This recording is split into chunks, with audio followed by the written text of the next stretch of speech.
Welcome back guys di channel review Just Lakmania. Selamat datang kembali kalian para penonton setia channel ini. Buat kalian pertama kali nonton di channel ini, saya ucapkan selamat datang ya. Seperti biasa kita akan melakukan sebuah video review ya smartphone, gadget yang terutama berada di Indonesia saat ini. Dan spesifik video kali ini yaitu Vivo X50 Pro. Seperti apakah spesifikasinya, lalu harganya, apakah worth it dibeli di tahun ini terutama ya HP ini.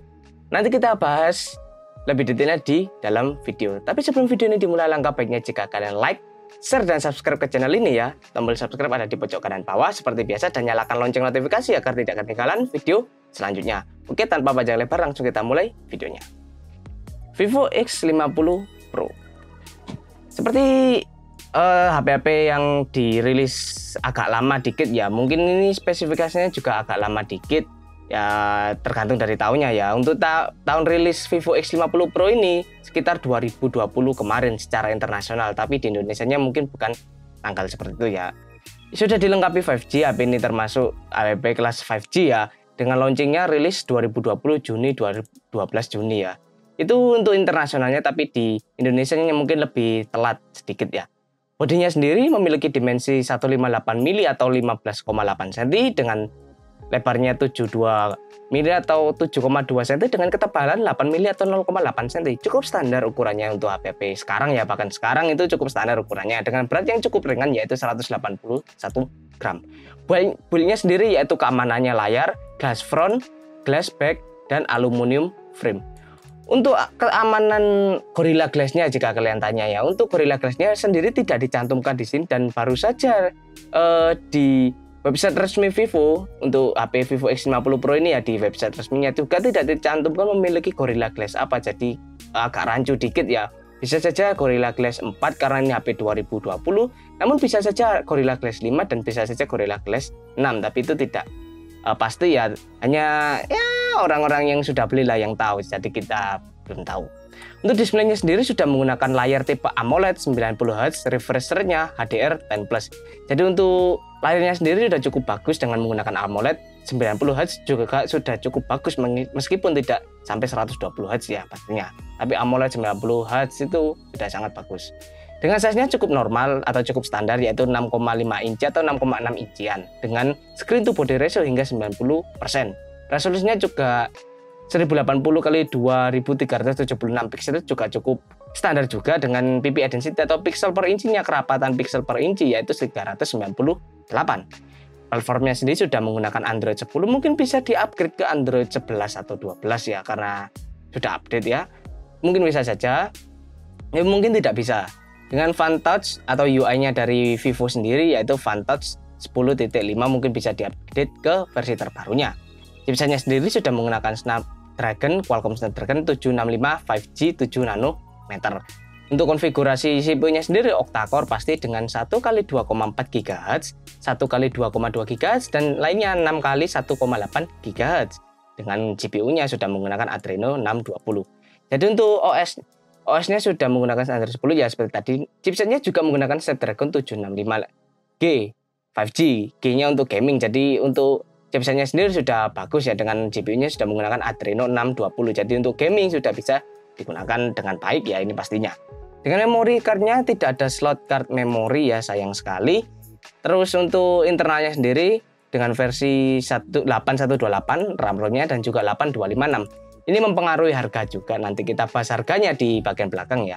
Untuk kameranya sendiri ini ya daya tarik dari sebuah HP Vivo kan kameranya ya terutama ya.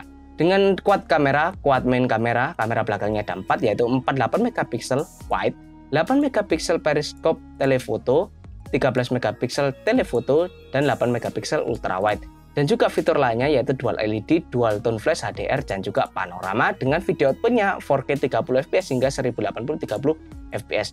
Untuk kameranya sendiri sudah memiliki fitur yang sangat banyak sekali ya, dapat diharapkan dari sebuah HP Vivo. Memang dari dulu memang diandalkan kameranya ya HP Vivo itu. Jadi dengan HP yang kuat kamera yang pastinya kualitasnya tidak bisa diragukan HP Vivo. Dan juga fitur-fiturnya cukup banyak dan jenis-jenis kamera juga cukup banyak, bisa digunakan untuk berbagai macam tujuan ya pastinya, dari wide periskop telefoto, dan juga ultrawide pastinya. Ini menambahkan nilai plus dari sebuah kamera ya terhadap sebuah HP pastinya. Untuk selfie kameranya sendiri, single kamera 32 megapiksel, wide, fiturnya HDR 1080 30 fps. Untuk selfie kameranya sendiri mungkin agak tidak terlalu top tier lah istilahnya. 32 megapiksel memang cukup tinggi, tapi untuk video outputnya 1080 30 fps juga cukup bagus ya. Tapi karena main kameranya itu tingkat tinggi, namun selfie kameranya agak rendah dikit, jadi agak nggak pas gitu rasanya. Kita lanjutkan ke sound ya. Speaker pasti ada, namun 3,5 mm jacknya sudah dihilangkan HP-HP ya, HP-HP zaman sekarang juga. Padahal ini tahun 2020 HP-nya rilisnya. Komunikasinya Wi-Fi pasti ada dengan Bluetooth 5.1 ya. HP 2020 masih belum ada 5.2 pastinya. GPS pasti ada. NFC masih ada ya NFC-nya, NFC Fan Voice. Dengan radio tidak ada USB Type-C, USB on the go. Mungkin ini versi USB-nya 2.0 ya, bukan 3.1 pada 2020. Untuk fitur lainnya yaitu sensor fingerprint under display optical bagian bawah layar ya, layar bagian bawah, akselerometer, gyro, kompas, color spectrum, virtual proximity sensing cukup standar. Dengan baterainya agak rancu dikit, lithium polimer, 4315 mAh non removable. Fast chargingnya juga 33 watt, 57% dalam waktu 30 menit. Jadi kita bisa simpulkan bahwa 1 jaman lah untuk mengecas 0 sampai 100%. Dan harga untuk HP ini ya bisa ditemukan yaitu ini di e-commerce Lazada dengan versi 8128 yaitu 5.800.000 dan juga versi 8256 9.500.000 ya. Namun ini pada tesnya ya, kita baca ini tesnya habis searchingnya tadi, yaitu untuk Antutu skornya 323.736 itu HP ini berada di performa yaitu bersampingan dengan Realme 9 ya, bukan yang Pro tapi Realme 9. Jadi agak-agak ya gimana gitu, padahal kita bisa dapatkan Realme dengan harga yang lebih murah pastinya ya.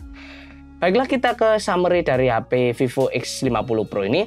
HP Vivo X50 Pro ini merupakan HP keluaran dari Vivo ya, yang pastinya dari Vivo andalannya yaitu kamera. Kita sudah bisa simpulkan bahwa kameranya sudah sangat bagus. Namun untuk yang lainnya yaitu layar juga cukup bagus, AMOLED 90Hz karena tahun 2020, jadi kita gak bisa mengharapkan apa-apa. Untuk chipsetnya juga agak ya gimana gitu, meskipun harganya 5 juta itu sudah di merek lain sudah bisa dapatkan chipset yang jauh lebih bagus ya dengan harga 5 juta, apalagi 8128 versi memorinya ya. Itu harganya juga cukup tidak worth it ya. Dan juga baterainya cukup sedikit juga, dan 4315 mAh dan dikonsumsi oleh Snapdragon 765G 7 nanometer. 7 nanometer itu agak lebih boros sedikit baterainya ya daripada yang 6 nanometer 5 nanometer seperti itu, apalagi ini baterainya cuma sedikit 4300-an. Jadi HP ini untuk harganya yaitu versi paling murahnya yaitu 5.600.000 tadi, 5 jutaan itu agak tidak worth it untuk dibeli, apalagi yang versi 8256 nya hingga 9 juta seperti itu ya. Jadi sebagai kesimpulan, HP ini cukup tidak worth it untuk dibeli meskipun fitur-fiturnya tadi banyak dan kameranya, lalu performanya juga agak berkurang ya dari harganya, jadi seperti itu. Oke, sekian video review Vivo X50 Pro ini dari Just Luckman ya. Apabila ada salah kata mohon maaf. Jangan lupa kalian like, share, dan subscribe video ini ya. Tombol subscribe seperti tadi ada di pojok kanan bawah, dan nyalakan lonceng notifikasi agar tidak akan ketinggalan video selanjutnya ya. Jangan lupa jangan malu kalian untuk komen sekitar kritik, saran, atau bertanya. Saya akan menjawabnya dengan sebisa dan secepat mungkin ya. Terima kasih sudah support ke channel ini, ke channel Just Luckman-nya, untuk menjadikan channel ini menjadi lebih baik lagi. Semoga menjadi top channel review di Indonesia ya, semoga saja. Oke, stay tune di channel Just Luckman. Sampai jumpa di video selanjutnya. Bye-bye.